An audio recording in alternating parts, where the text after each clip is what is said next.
Mga kabayan, naghain sa National Bureau of Investigation o NBI si Palace Press Officer Yusek Claire Castro kaugnay ng isang social media post ng page na Luminous by Trixie Cruz Angeles and Amid Paglinawan na itinuturing niyang may banta. Ang naturang post na inilabas noong January 2 ay naglalaman ng mga mapanirang pahayag at insulto na direktang tumutukoy kay Castro. Kabilang ang linyang Claire, sana naiintindihan mo na alam naming tuta ka lang.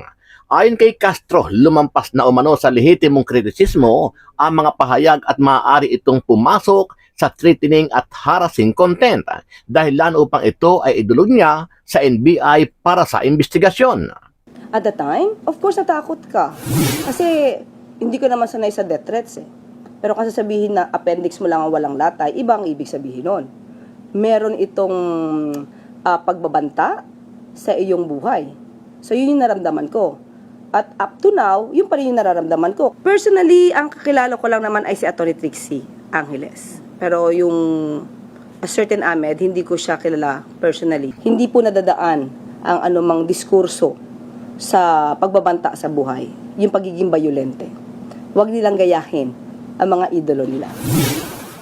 Samantala, galit na galit si Atty. Harry Roque dito kay Yusek Claire Castro matapos maglabas ng di umano ay fake news ang nasabing tagapagsalita ni PBBM laban kay Roque.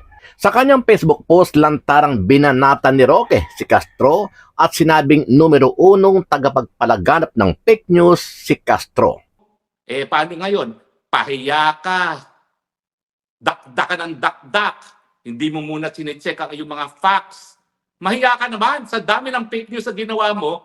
Dapat matagal ka na nagbitiw dahil hindi ka karapat-dapat kahit bangag pang boss mo. Dahil ikaw ay tagapagsalita ng isang institusyon, ang opisina ng presidente, dapat magkaroon ka ng responsibilidad na bago mo buksan yung dumi mong bibig, tama ang mga pinagsasabi mo. Buisit ako, hindi lang dahil ikaw ay nag-fake news na tinutulungan daw ako ni Luli, mas buisit ako dahil sinabi mo, wag akong bigyan ng tulong kung ako'y mangangailangan. Sino ka? Saan ka kumuha ng otoridad para sabihan yan sa isang taong gobyerno na wag magbigay ng tulong sa kapwa Pilipino kung nangangailangan? Ano ang masasabi mo dito, kabayan? Sama-sama nating panoorin ang buong video at pakicomment nyo po ang inyong mga reaksyon at sariling opinyon.